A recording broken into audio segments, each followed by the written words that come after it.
Hello and welcome to another episode of the Bubbs on Sports podcast. Today is Monday, November 14th. Hopefully everybody's having a good day so far and had a good rest of their day yesterday. Hopefully everybody had a good weekend.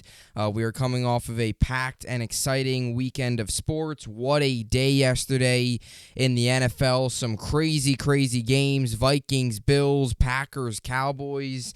A lot of really good ones, and hopefully that's a sign to come for tonight as we get ready for the Commanders versus Eagles tonight in Philly. I think it's actually gonna be a relatively closer game. I don't think it's gonna be a blowout. Do I think it's going to be as crazy as the Vikings Bills or as close as the Cowboys Packers? No, but I do think it will be a little bit interesting. I think the Commanders will keep it relatively close, but I'll get into my game pick and all that stuff later on in the podcast. What a weekend in football. We'll really get into it here. Kind of just quickly go through the introduction. Nets last night as well. They took a tough loss to the Lakers. They beat the Clippers on Saturday, lose to the Lakers, so they split in LA back-to-back. Frustrating loss last night because the defense was playing well really since Jacques Vaughn has taken over as interim, and then once he got the the interim tag removed. And then last night, we just weren't hitting shots. We struggled from three a lot. Just could not hit from three, and part of that's because Seth Curry was out, and he's been really big from three. So, you just gotta hope that they can bounce back. You get Sacramento tomorrow. That's a winnable game, and if you can win there, you just gotta find a way to keep stacking wins. And last night's frustrating because it's the Lakers. They were 2-10 going in. They were without LeBron, so any life they really had, they were without him, and they still found a way to win. So hopefully the Nets can find a way to bounce back tomorrow. Knicks forgot how to play defense yesterday as they let the Thunder put up 145 on the New York Knicks. An embarrassing performance. Their head coach is all about defense, and yet their defense did not show up yesterday at the Garden, so they will be heading out west. All the teams are out west. Rangers, not every team, but Rangers are out west. The Devils are in Canada right now. They're going to play the Senators tonight in Ottawa, but the Rangers are out west this week. Knicks are out west, and the Nets are out west. So a lot of late night hoops and a lot of late night hockey coming up for us Giants, for us Nets, Knicks, and Rangers fans. Whether you're a Knicks fan and a Ranger fan, Nets fan and a Ranger fan, Knicks and Rangers. Even if you're an Islanders and a Knicks fan, whatever you are, a lot of late-night games coming up this week because a lot of these teams are out west if you're on the East Coast, and a lot of these games start in 9:30 Eastern, 10 Eastern, 10:30 Eastern, so a late couple of games coming up for those teams. So a lot to get into today. You know the drill. It's a football Monday. It's a recap day. We'll get into the Giants game. We'll get to the rest of the NFL. Vikings-Bills game, one of the craziest games I've ever seen. We'll get to fantasy football as well. Get you ready for tonight. Get you my game pick. And unfold and recap what has been another great week of the NFL as we close the book on Week 10 of the NFL season tonight in Philly with the Eagles-Commanders tonight. So a lot to get to. With all that being said, this is the Bubbs on Sports podcast, and let's get into it. So yesterday, Week 10 of the NFL season took place. A lot of action, a lot of excitement. Just to give you quickly here, I went 7-6 on my game picks this week. Obviously got tonight's game, and with the 4 teams on the bye, that obviously makes up for the 2 games, which is why there was only 14 games on throughout this week, not 16, which is usually, if every team played 16 games. This week only 14. Tonight will obviously be the 14th game. I went 7-6. I went 0-1 on my game pick on Thursday night, so I'm now 8-2 overall on Thursday night, and I'm 7-6 overall this week. So that guarantees me at least another week of going above 500. I've now been above 500 for every week except Week 3. So Week 3 this year was the only week where I was below 500. That was the really rough week. You remove that week, my record's looking even better. But right now, through 10 weeks of the season, we've hit Week 10. I am 90-58. So I am 32 games above 500. And with tonight's, if I get tonight's pick correct, I'll be 33 games above 500. And next week, I could crack 100 wins. Either way, even if I don't get tonight's pick correct. But next week, I can crack 100 win with 9 correct picks if I win tonight. If I don't pick correct tonight, then I'll need 10 next week to crack 100. I find that I find that if you want to try to get to 170, 180, you got to find a way to crack 100 by at least week 10, week 11. So I can hopefully crack 100 next week, which is always a pretty cool thing to do when you're tracking your game picks. All right, so a lot to dive into. So obviously the Jets were on a bye week yesterday, and I guess to be honest, I guess it wasn't a bad week to have a bye week because there was so many great games around the NFL. As a football fan yesterday, I was watching, and as a Jet fan yesterday, it was a stress-free Sunday. You kind of just sat back, relaxed, watched a ton of football, starting at 9:30 a.m. with the Buccaneers Seahawks and ending all the way with the the Niners and the Chargers. So you kind of just sit back, relax, and watch all these games unfold. And man, oh man, what a day yesterday. So we're going to start with the Giants. We'll get to the Vikings-Bills game. We'll get to the Packers-Cowboys game. We'll get to all the rest of the games. But we're going to start with the Giants. As the Giants catch another win yesterday, 24-16. They now improved to 7-2 on the season as they defeat the Houston Texans by 8, 24-16. And man, oh man, this Giant team just continues to win. And obviously coming out of their bye week, we've been saying this for a while now, right? The Giants come out of the bye week. These two games are big. Houston and Detroit. Because, again, you got to win. You win next week. You're 8-2 going to that Cowboys game. That's massive. That is monstrous. And by the way, the Cowboys coming up got Minnesota. So the Cowboys might go into that game 6-4. Giants go into it 8-2. And the Cowboys, in a way, it's a must win because if the Cowboys fall to 6-5, well, now they just got to hope that they can, hang on to a playoff spot. So yesterday was a big win for the New York Giants as they defeat the Houston Texans 24-16. And I'm not a Giants fan, right? I'm a Jet fan, diehard fan. I'm so looking forward to this weekend, biggest Jet game in years. But I'll tell you what, it doesn't, I hear all these people saying, oh, the Giants are playing, bad teams. They're barely beating them. Look, the Giants are winning. It isn't pretty, but they're getting the job done. And they're buying into their head coach. Whatever Dable's preaching, whatever he's doing, the Giants are buying in. And this is a Giant team, whatever you want to say. You could say it's the worst 7-2 team of all time. Go ahead. It probably is. But they're 7-2. They're finding ways to win. And this is a team that right now is a series. They've got they're tied for the third best record in all football. They're 7-2. They're 7-2. They got the same record as the Chiefs. They got the same record. Chiefs and the Giants are the only two 7-2 teams, right? They got a better record than the Bills. They got a better record than the Cowboys. They got a better record than the Chargers. They got a better record of a lot of teams that a lot of people thought the Giants were going to be worse than this year. Giants are 7-2.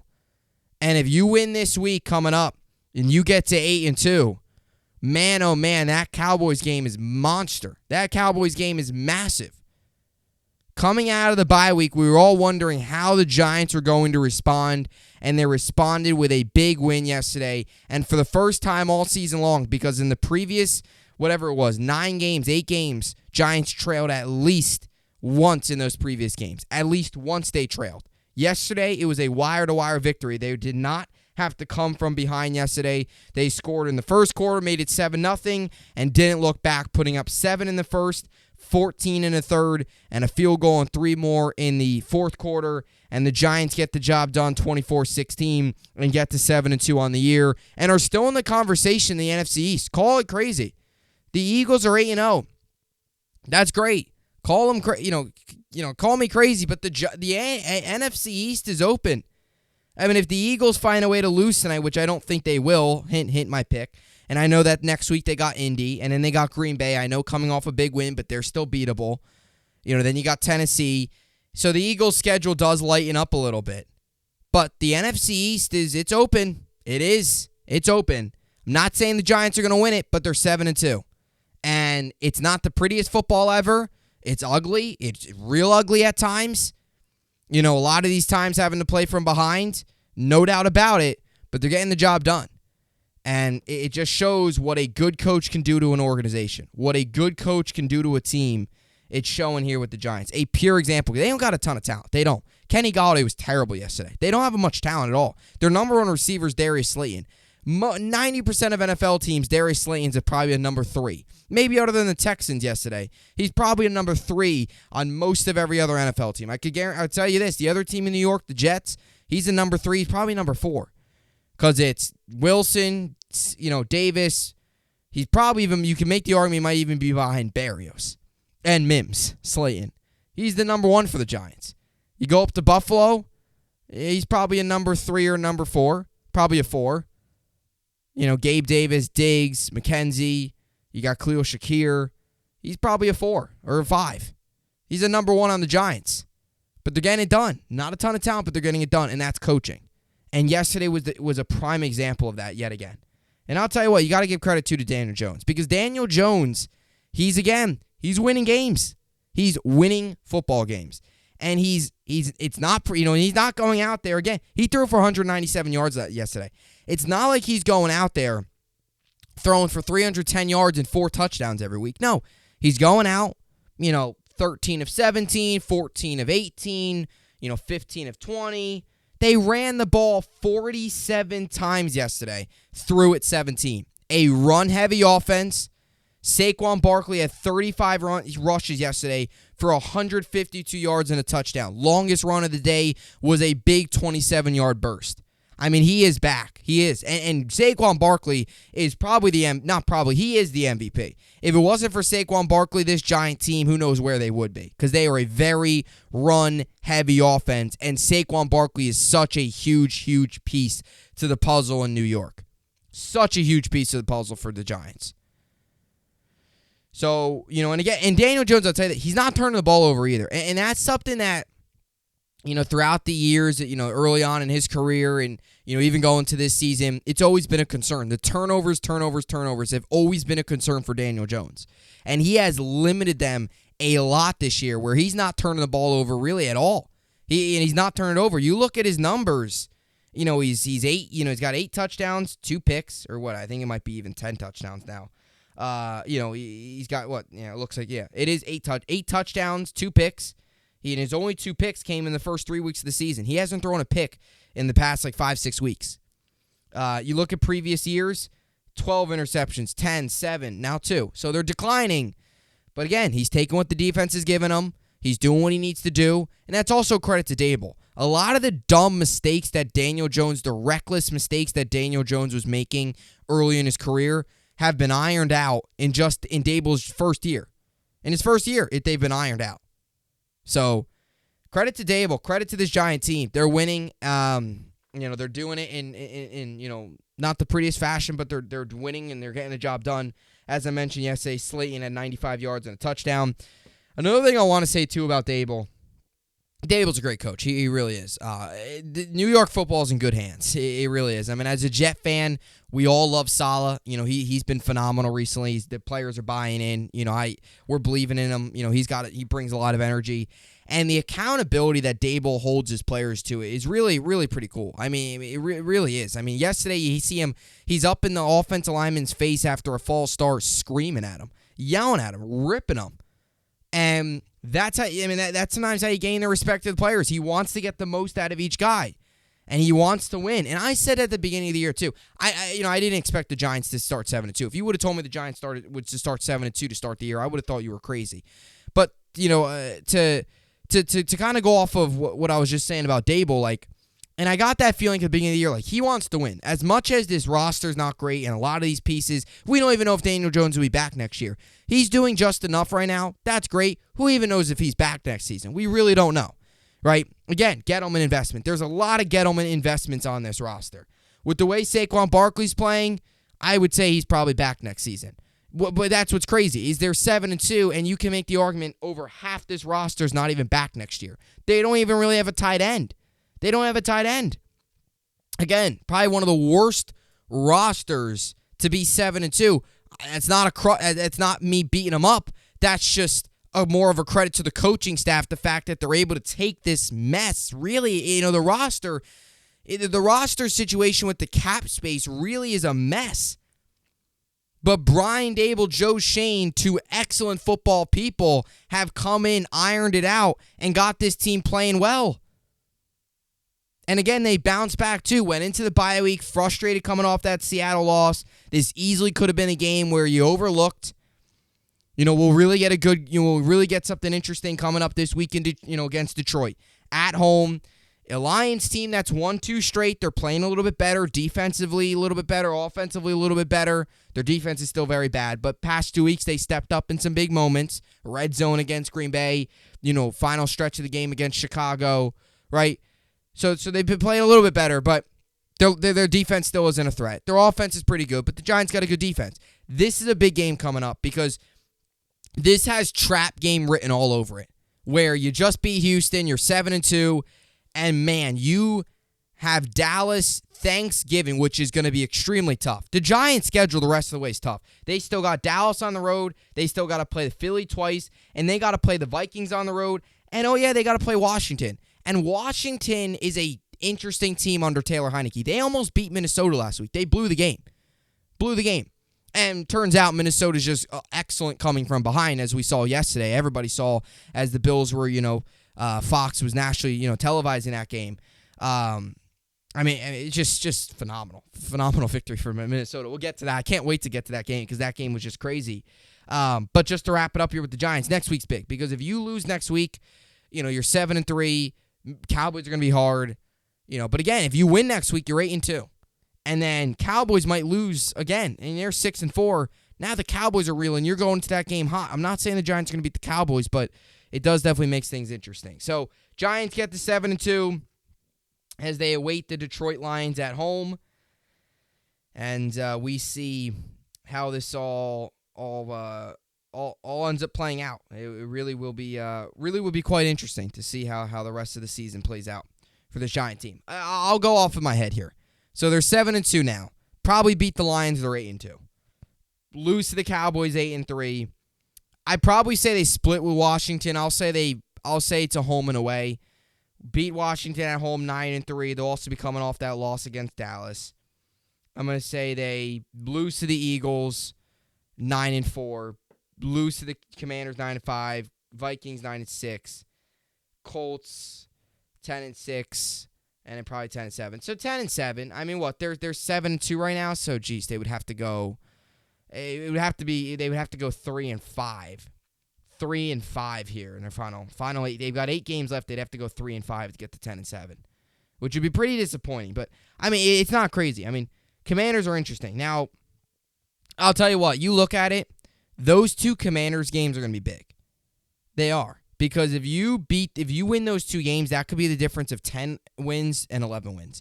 And 10 and 11 wins might be the difference. Now, the NFC, there's definitely some the NFC is definitely not the strongest, ever. The final playoff team right now is 5-4, and that's San Francisco. So you might be able to get in with 10 wins. AFC, you might not. I mean, the final team, 5-4 is the final seed in the AFC, I guess. But you also have the Chargers, who you assume if they can get healthier, they might get on the roll.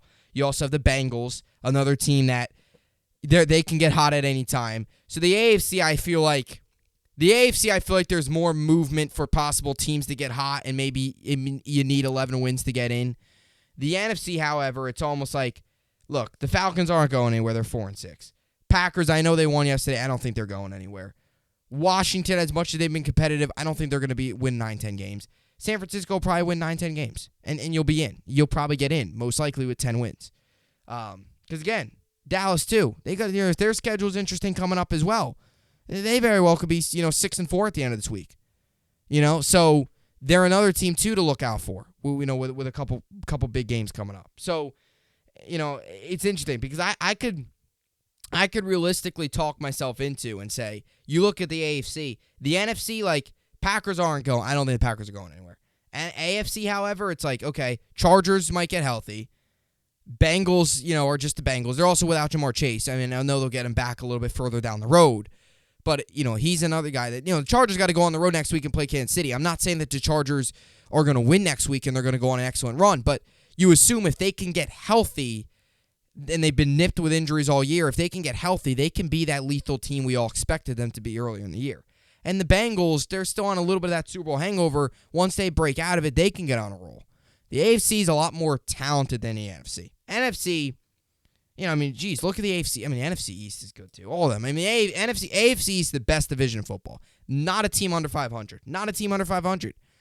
NFC East is good too. It's the beasts of the East. It's really what it is. So should be a lot of fun. Looking forward to seeing how the rest of the year plays out for Giants. By the way, they open up 3-point favorites against Detroit. Only 3-point favorites. I believe they were a touchdown this week against Houston. Only 3 next week against Detroit. Part of it could be, again, you got a Dallas game coming up that's massive. That has a trap game written all over it, where you can go into that game 8-2 and play up against a Cowboys team that very easily could be on a 2-game losing streak if they lose to Minnesota this week. It'll be interesting. The NFC is going to be really interesting to see how things play out. All right, anyway, so let's get to the rest of the NFL. So a lot of great games yesterday. I got to start with the Vikings-Bills. What a game. What a game this was. It was just crazy all around. Really a game where, if you were watching it, like you got to just cherish this game, really. Unless if you're a Bills fan, you want to take this game and throw it out the window, which I got to tell you this. The Bills have been on the wrong side of a lot of these games. Really, you can make the argument the 2 craziest games in NFL history. Yesterday, and then the AFC divisional round last season, the Bills were both involved and both on the wrong side. You really could. The Bills have been on the wrong side of a lot of painful defeats. You had the Scott Norwood missed kick where, you're going to win it. It doinks off the, the post. You have the two games in the past year. Bills have been on the wrong side of a lot of these victories, or a lot of these games, where it was such a crazy win for the Vikings, and yet such a disappointing and terrible loss for the Buffalo Bills, who are now 3rd place in the AFC East. 3rd place in the AFC East, and the Jets are now in front of them at 2nd. And again, if the Jets win this week against New England, Miami's on a bye. Jets will have sole possession of 1st place if they win this week. How about that? Jets will be in 1st place if they beat New England this week. That's unbelievable. That really is unbelievable. They'll have sole possession. So really pumped up for this week's game. I just want it to be Sunday of this upcoming week already. That Vikings-Bills game was crazy. Vikings win 33-30. You have the 2 crazy catches, Stephon Diggs, Justin Jefferson. That Justin Jefferson catch was wild. 4th and 18, and I thought it was over. Actually, watching the game, Kirk Cousins throws it. When I saw Justin Jefferson fall, I thought the game was over. I thought he dropped it. And then he comes up. First of all, you see the Minnesota players jumping up and down. And I'm thinking to myself, all right, of course they are. They're just, every team's going to do it, even if he has, they're just going to try to make it seem like he caught it or whatever. And he gets up with the ball, and you hear, the announcer scream, oh my gosh, all that stuff. Just, in my opinion, better. And again, that Odell catch was great against Dallas, many years back. What is that now? Like 6 years ago? What was that? Like 2016 season, I think it was.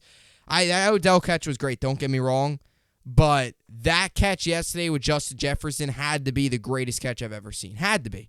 Out of all the great catches we've seen, even in that game, better than that, Stephon Diggs, that was a great catch.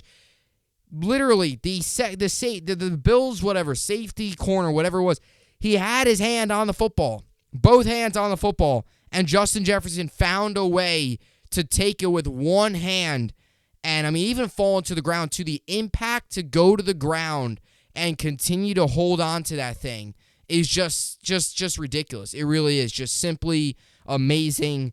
And by far, if he doesn't catch that ball, game's over. And then to make things even more crazy is that missed kick that they had, Greg Joseph, he missed that kick, the extra point.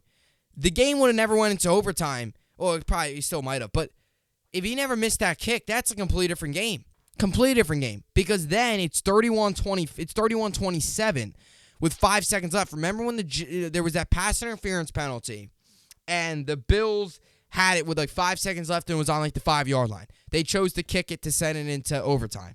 If that's a 31-27 game, Bills got to go for it there. And that's just drama in itself. So then you have Josh Allen, Kirk Cousins, who I originally thought he was over the goal line. I guess he wasn't. I still feel like he was. I don't know. I probably was wrong, but it looked like he was at first. Slow-mo, it really didn't, but I don't know. It was close. And then Josh Allen fumbles the football. And it's like, oh my gosh. He fumbles it.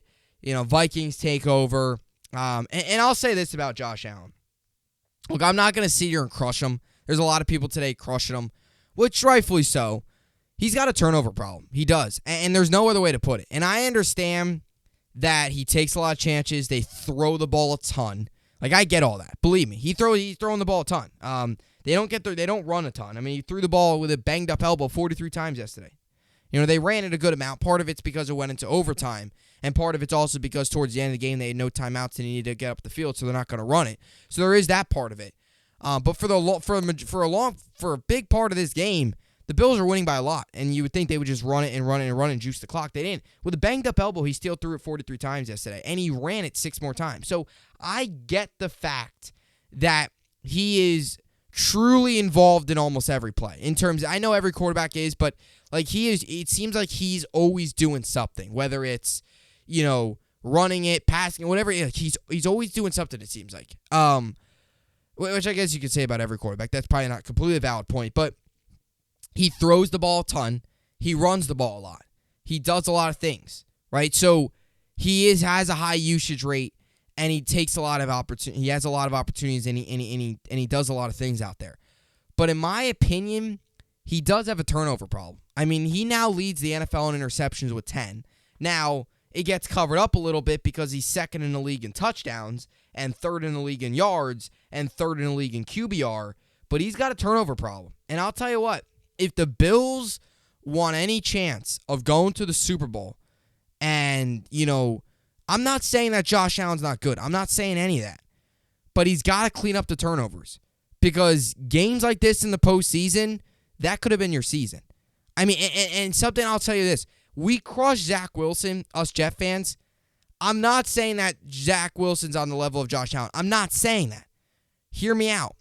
I'll try to word this the best I can.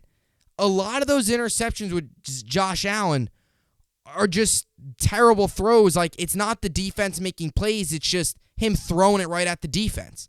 Like, for example, the interception, and a lot of them are in the red zone, too.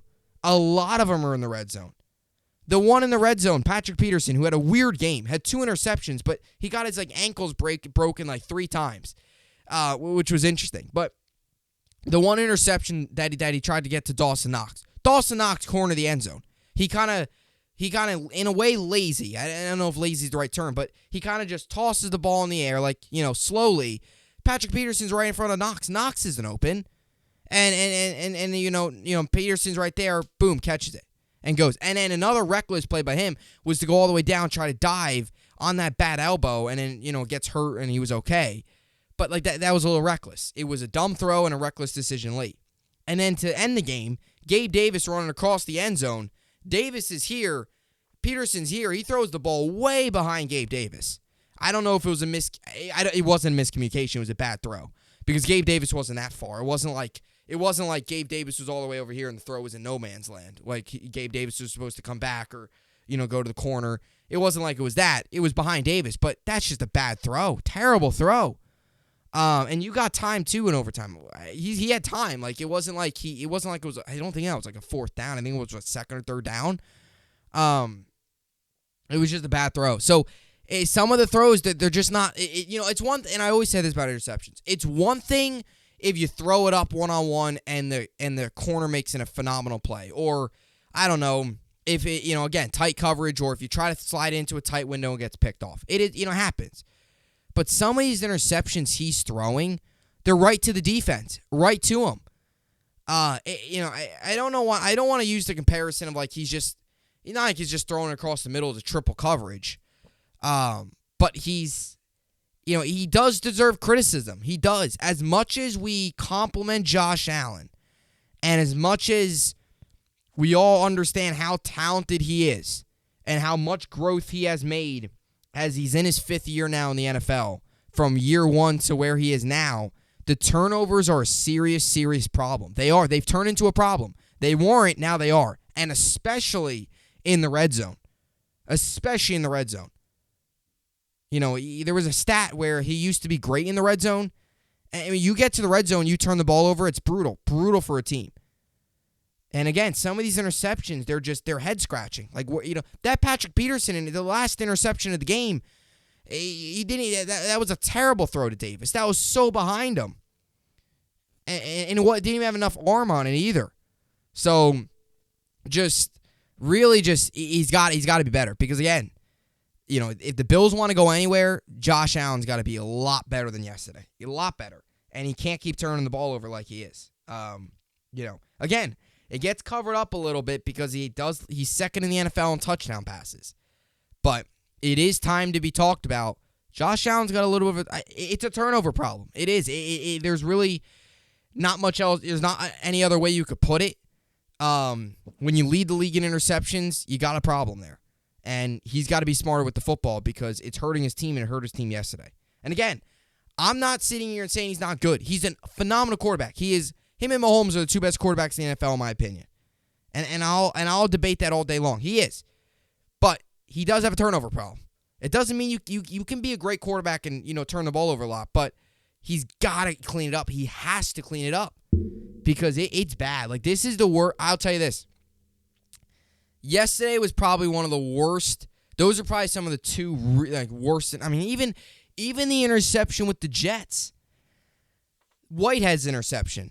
Nobody, Whitehead, he threw it right to Whitehead, and he was right in front of him. And then the one to Sauce, guy covered, throws it, double coverage there. Sauce is way underthrew it. Sauce is right there, boom, catches it. It's just, if they're just not smart throws, he's not seeing something, whatever it is. That's, 4 interceptions in the last 2 weeks. So maybe it's just, because he did have 6 interceptions entering last week. Maybe it's just the last 2 games having 4 interceptions in the last 8 quarters of football. Or 9 quarters, I should say, including overtime last week, or yesterday. But it's turning into a little bit of a problem. It is, and you can't deny that. So, unbelievable game. Great win for Minnesota. Minnesota's legit; they really are. And you look at their schedule; they got a big game coming up against the Cowboys next week at home. Then you got New England. Then you got the Jets, Lions, Colts, Giants, Packers, Bears. I mean, this is a team you can make the argument. Yeah, they can go on and win. I mean, they're the way they're playing, especially late in games, fourth quarter, where they're make a lot of comebacks. They might be a 13-win team this year. They really might. I mean, you could count down the victories. They're probably going to beat New England. They could very well beat New England, beat Detroit. That's 10. Cowboys are beatable. Let's say you win that, that's 11. You probably beat the Giants. That's 12. Bears 13. Packers probably 14. I mean, the Jets will be, maybe this is my biasness, but Jets, that will be a good game. Cowboys, Jets, and that's about it. Or they're probably 2 biggest challenges left. They could beat New England. That'll be a Thursday night game, so I guess that does come into play a little bit, but yeah, it's going to be interesting. It really will be interesting. So we'll see how it all plays out. But a big win for the Vikings and a rough one for the Bills, and the Bills got to get back on track. Now, luckily, their next 2 games are very winnable. You got Cleveland this upcoming week, and then you got Detroit on Thanksgiving. So those are 2 winnable games without a doubt. So you can get back on track. Then you get New England. Then you get the Jets again. Then it's Dolphins, Bears, Bengals, Patriots. So the Bills do have, it's not like their season's over, but the Bills got to watch out. They're 6-3. This isn't like they're 8-2 and they're riding high right now. They're 6-3. They're a 6 seed. And again, I'm not saying the Bills are going to miss the playoffs. I'm not saying any of that. But, next week's a big game. You got to bounce back next week. You got to beat the Lions. You win those 2 games. You get back on track. The Bills will be fine. I personally think that there's a good chance that all 4 of the AFC's teams make the playoffs. I really do. It'll be interesting to see how it is. AFC's interesting. It really is. So, a lot of really, really, really, really good teams in the AFC. So, we'll see how it all plays out. Bills will look to bounce back next week against Cleveland, which they should have no problem with. And you're going to get an angry Bills team too, because this is 2 games in a row now where they've lost. And 2 games in a row where they've lost. And yesterday they should have won. That Jets game, the Jets just, I'll tell you this, and maybe call me biased, whatever you want. That Jet game, coming from a Jet fan, I know, you might call me biased. The Jets won that game. The Jets they were just a better team in that game. I think that's fair to say. But yesterday, the Vikings had no business winning that game. Bills should have won that. That's just a bad loss. But you'll look to bounce back coming up against Cleveland and Detroit, which you should get those 2 wins. You get back to 8-3, and the Bills should be back on track after that. All right, so rest of the games, you obviously had Packers, Cowboys. Don't know why in the world McCarthy decided to go for it, but he did. Jeff Saturday gets his first win on Sunday with the win yesterday over the Raiders. Niners over the Chargers, 22-16. Titans over the Broncos. Russell Wilson continues to struggle. Chiefs over the Jaguars. Jaguars defense did its job. They hung around for a little bit. Offense couldn't move the ball much. Lions over the Bears despite another kind of exciting, fun performance from Justin Fields. Dolphins over the Browns. Browns couldn't get much going either. Steelers over the Saints. That was a slugfest. Buccaneers obviously over the Seahawks. Saints got problems, and they got a little bit of salary cap as well. They're paying Michael Thomas all that money, and he's done for the year again. So this was an interesting game. If you like defense, this was your game. Combined 8 sacks in this game. Kenny Pickett got sacked 6 times. Luckily, though, Najee Harris played well. He did have a fumble, but other than that, 99 yards on 20 carries. Looked like the Najee Harris that we all kind of expected coming into the season. So, Cardinals-Rams, battle of the backup quarterbacks. Colt McCoy and Trace McSorley get the job done there as they beat up John Wolford. And, Rams are bad. 3-6. I want to know this. When's the last time a team to win a Super Bowl missed the playoffs the next year? I would like to know that. Could it be? No, it can't be the Eagles. I think they made it the next year, right? It might be. I don't know.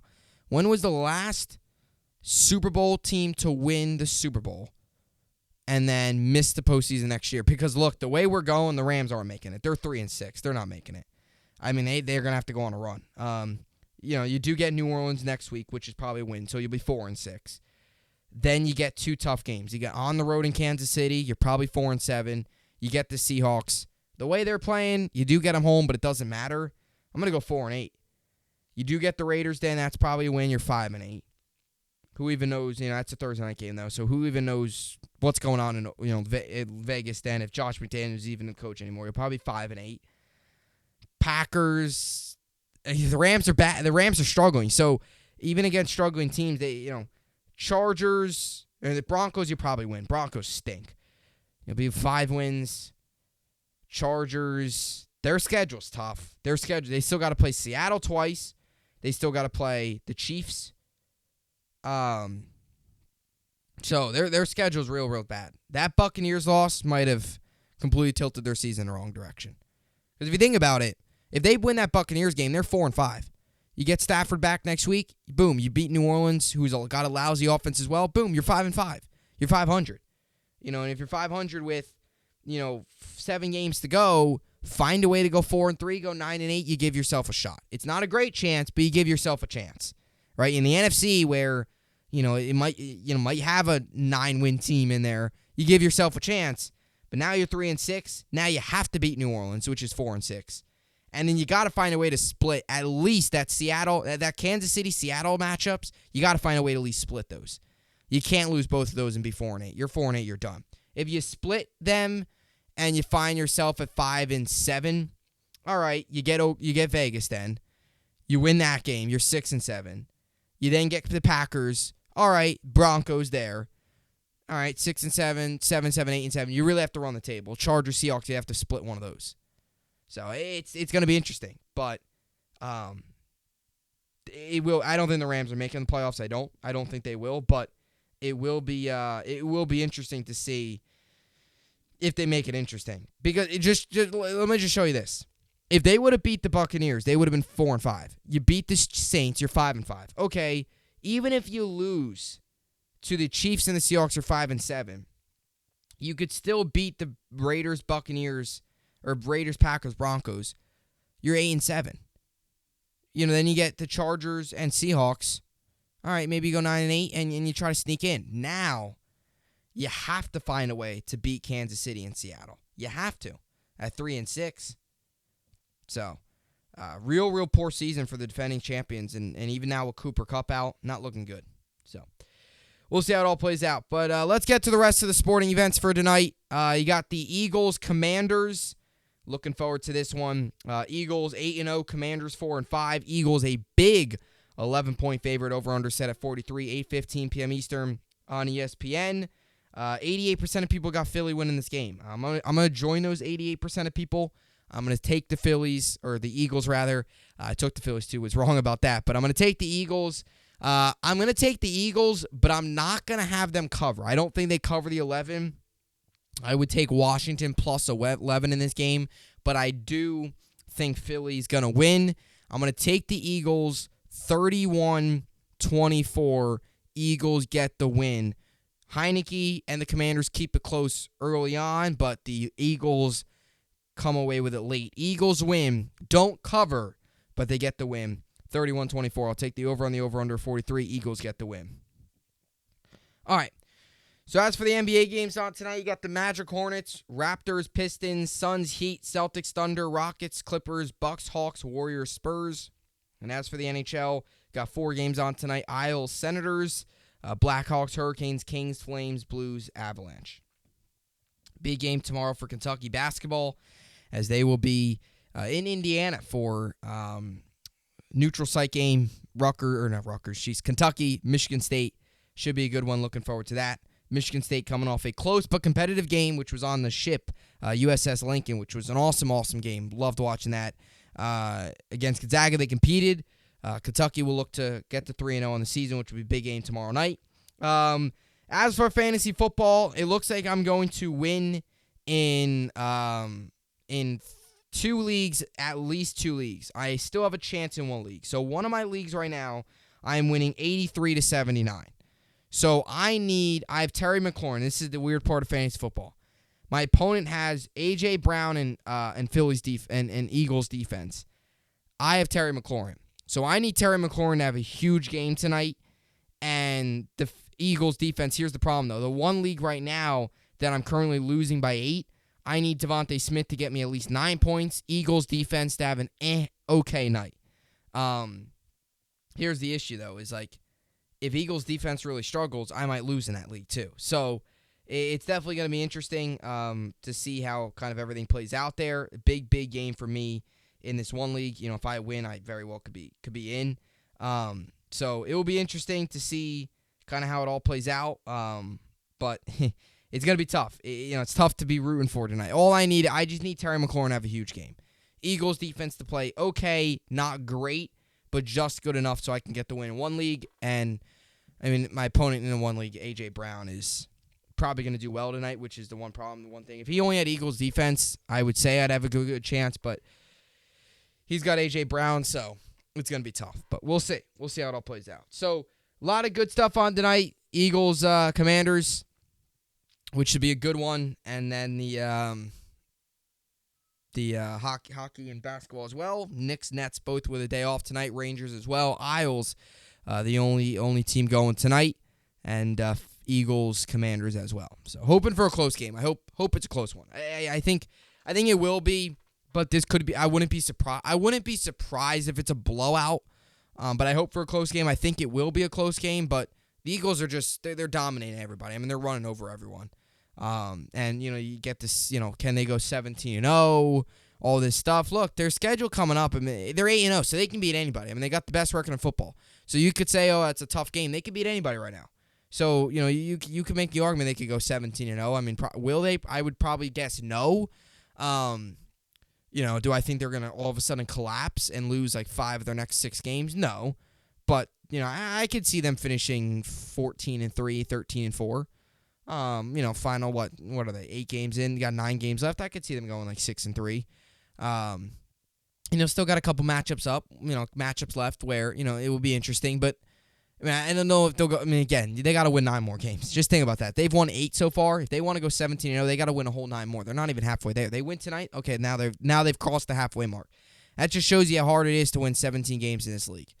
But whatever Nick Sirianni's doing, it's working because the Eagles are a legit team, and they're winning games, and they're winning at a high and they're playing at a high level. This Eagles team is a very good undefeated team. Like, they're not like the Pittsburgh Steelers a couple years ago where they were 11-0, but they were barely beating teams and they weren't that good, and then they ended up collapsing and losing in the playoffs to the Browns. That's not this Eagles team. This Eagles team's legit, and this could be a big force in the NFC. And I'll tell you what, call me crazy, the Eagles might just run right through the NFC. They really might. They just might. Run right through it, get to the NFC Championship game, win that, and get to the Super Bowl. They really might, because that's kind of the way the NFC is. I mean, the Vikings probably are the Vikings and Seattle are probably the only two teams that I could see having a real chance at stopping Philly. Really are. Buccaneers, I don't think could stop them. As much as we praise the Giants, I don't think they're going to stop them, nor do I even know if the Giants will be able to get... I mean, Giants right now, if the season went to end today, Giants right now would have to play Tampa, which would be interesting. That'd be real interesting. Tampa, Brady against the Giants doesn't work well in the playoffs, specifically Super Bowl. That would be an interesting matchup. Do I think the Cowboys okay, I'll give you maybe the Cowboys. I know they lost last night, but maybe the Cowboys. But other than that, do I think Tampa has a chance? No. Do I think the Niners have a chance? I mean, the Niners are all right, but Eagles are good. Like, they're good. They're a good, very good team. Vikings are good too. However, they lost to the Eagles, but that was on primetime, so you do have to give that primetime. Kirk Cousins is terrible, but when he plays at 1 Eastern, he's great. The NFC is tough because it's like the Eagles are the juggernaut, Vikings are right there, and then it's like, okay, do you truly trust Seattle and Geno Smith? Geno Smith played pretty well late yesterday, but the defense didn't play great, and Brady and them stepped up. Like, you after seeing that performance, you trust them. Like, you can make the argument there's two teams in the NFC that you truly believe are like, these two teams are going to run through it. And in the other teams, it's a bunch of questions. As for the AFC, it's like, all right, Kansas City's good, really good. Baltimore, they can do some damage. We know what Buffalo, yeah, they're the 6th seed right now, but we all know Buffalo can, the AFC East is wide open. All 4 teams can win the division right now. That's why next week's game, this upcoming week against New England is so pivotal for the Jets. Miami's playing at a high level. There's like 4 or 5 teams in the 17 playoff race I could say they could be threats. As for the NFC, it's like 2 teams, and then after that, it's kind of like, it's like, is Seattle legit? What are the Bucks? Are they getting on a run here? Giants are good, but we know that they're, they got their limits. Dallas is, all right, but after seeing, them lose yesterday in the coaching decision by McCarthy, it's like, all right. San Francisco's good, but can they compete with one of a high-end offense like, Minnesota or like, Philly? The NFC East is just, not a ton of great teams, but it will be interesting to see who comes out of that because it's 2 great teams and 5 question marks is really how I see it. I wouldn't so much say the Cowboys are a question mark. I like the Cowboys a lot. They got a lot of talent. But other than that, question marks. It really is. AFC, 4 or 5 really good teams, and probably like 2 teams that you say, all right, they're all right. But it really is. So it'll be interesting to see how the rest of this season plays out. Looking forward to it, obviously, and looking forward to tonight's game as well. I mean, even the Jets in the AFC, if the Jets got talent, they could do some damage, right? So I'm just so pumped up for this weekend's game against New England. Really am. So that will do it for the podcast here today. Enjoy the game tonight. As always, hope you enjoyed it, and thanks for watching.